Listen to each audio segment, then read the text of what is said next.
Russia और India के बीच में रिलॉस एग्रीमेंट साइन हुआ और उसमें था कि 3000 सोल्जर्स और आपकी नेवी के भी कुछ 5 या 6 सबमरीन्स और फाइटर एयरक्राफ्ट्स वगैरह जो हैं वो आ सकते हैं, एक दूसरे के एरिया में फ्यूल कर सकते हैं, बहुत सारी चीजें कर सकते हैं। तो लोगों को लगता है कि भाई अब रशिया के जो सोल्जर्स हैं वो इंडिया के लिए लड़ेंगे। नहीं नहीं, इतना सिंपल चीजें नहीं होती हैं। गेम एक्चुअली डिफरेंट है। अगर आप उससे आसपास के दिनों में देखोगे कि गवर्नमेंट ने क्या किया है, स्पेशली इंडियन गवर्नमेंट ने, तो इंडियन गवर्नमेंट ने एक नया प्रोजेक्ट लॉन्च करा जिसका नाम था भारत मैरीटाइम इंश्योरेंस पूल। अब ये सीन क्या है इंश्योरेंस पूल वाला? बात यह है कि दुनिया के जो शिप्स है ना वो कभी मूव नहीं कर सकते अपनी जगह से दूसरी जगह पे ट्रेड करने के लिए, ऑयल सप्लाई करने के लिए, कुछ भी सप्लाई करने के लिए, जब तक उनके पास इंश्योरेंस ना हो। क्योंकि ये लिटरली बहुत ही डेंजरस बिजनेस है। अगर एक शिप भी डूब गया ना तो पूरी की पूरी कंपनी डूब जाएगी। एक ही शिप जो होता है वो मिलियंस ऑफ डॉलर्स का होता है और उस पर जो माल है वो भी मिलियंस ऑफ डॉलर्स का होता है। तो ये जो इंश्योरेंस देने वाली कंपनीज है ना, ये मोस्टली इनकी जो मोनोपोली है वो मोनोपोली है वेस्टर्न कंट्रीज के पास, स्पेशली लॉयड्स ऑफ लंदन बोलते हैं उनको, यूके के अंदर। अब इंडिया को, रशिया को सो फार ये बहुत आराम से दिख गया होगा कि भाई जब इंडिया से रशिया तेल जा रहा है, रशिया से इंडिया तेल आ रहा है, तो हमें दूसरे के इंश्योरेंस की जरूरत क्या है। अगर हम रिलॉस एग्रीमेंट को एक्टिवेट कर दें तो हमारा एक अलग ही बिजनेस शुरू हो सकता है जो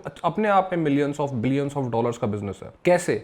अगर रिलॉस एग्रीमेंट के थ्रू रशिया जो है वो अपनी नेवी मूव करनी शुरू कर दे इंडिया की तरफ और इंडिया जो है वो अपनी रशिया की तरफ एक तरीके से एक सर्कल बना ले, at the same time Russia के आर्कटिक में कोई टच नहीं कर सकता रशिया के किसी भी टाइप के बिजनेस को। और साथ में ईरान की जो प्रॉक्सीज हैं या ईरान जो है उसने साफ साफ कई बार ये मेंशन कर चुके हैं वो कि वो रशिया के शिप को कभी हाथ नहीं लगाएंगे, क्योंकि ऑब्वियसली वो काफी अच्छे पार्टनर्स है उनके। तो एक ऐसा शिपिंग रूट जिसमें हमेशा से वेस्टर्न कंट्रीज का बहुत अच्छा खासा कंट्रोल और एक्सेस था, वो शिपिंग रूट रशिया और इंडिया मिलकर ज्यादा अच्छे से उसको इंश्योर कर सकते हैं, इंश्योरेंस प्रोवाइड कर सकते हैं। तो इंश्योरेंस का एक बिजनेस क्यों ना स्टार्ट करा जाए। At the same time India ने रशिया से बहुत तेल खरीदा है, बहुत ज्यादा, और वो खरीदा है डिस्काउंटेड प्राइस पे और इंडियन रुपीज में, डॉलर्स में नहीं या किसी और करेंसी में नहीं। और जब वो इंडियन रुपीज में है तो रशिया को एक बहुत बड़ी प्रॉब्लम फेस हो रही थी कि इंडिया में उनका पैसा सिर्फ पड़ा है, 8 बिलियन डॉलर्स के आसपास रुपए की टर्म्स में पैसा पड़ा हुआ है, लेकिन वो उसको, एक तो दिक्कत यह है कि उसे ले भी नहीं पा रहे हैं, दूसरी चीज ये है कि वो उसको इन्फ्लेशन का भी शिकार हो रहे हैं। भाई उसको इन्वेस्ट करके कहीं बड़ा भी तो करना है। आरबीआई जो है वो अलाउ करती है कि रशिया का जो पैसा है वो रशिया यहां से ले जाए ना ले जाए वो तो एक अलग कंडीशन है, लेकिन वो यहां इन्वेस्ट कैसे कर सकता है? सिक्योरिटीज में या फिर किसी प्रोजेक्ट में इन्वेस्ट कर सकता है। वो प्रोजेक्ट क्या हो सकता है ये मैं अपना एनालिसिस लगा रहा हूं, कोई ये नहीं कि मैं क्लेम कर रहा हूं। Bharat maritime insurance pool.